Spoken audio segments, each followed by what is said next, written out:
कालो बादल फाटेर पूर्वमा लाली छाउनु छ कालो बादल फाटेर पूर्वमा लाली छाउनु छ नयाँ नेपाल बनाउन जनताको शासन ल्याउनु छ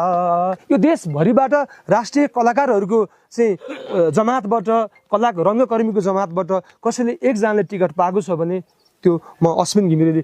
टिकट लिएर यहाँ तपाईँहरूको सामु आएको छु भदौ 23 र 24 को जेनजी आन्दोलनपछि यो देशले युवा खोजेको छ तर यस्तो युवा खोजेको छ जसले थोरै बहुत राजनीतिक सुझबुझ राख्दछ जसले जलाउने हैन बनाउने भन्दछ जसले बिगार्ने हैन बनाउने भन्दछ त्यसैले यो ठाउँमा आइरहँदा आदरणीय कृष्णभक्त पोखरेल आदरणीय नेता कृष्ण सिलवाल र दानबहादुर दाइले गर्नुभएको काममा म मेरो तर्फबाट के कुरा थप्न सक्छु के कुरा गर्न सक्छु त्यसको पहल कदम लिनेछु भन्दै लास्टमा मलाई एमन दाइको याद आयो एमन चेपाङ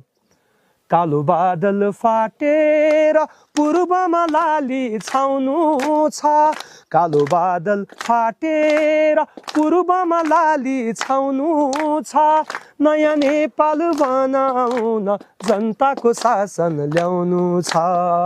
नयाँ नेपाल बनाउन युवाको शासन ल्याउनु छ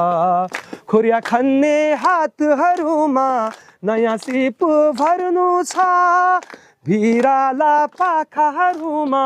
नयाँ बिउ छर्नु छ भन्दै स्वर्गीय एमन दाइलाई सम्झिँदै म बिदा हुन्छु धन्यवाद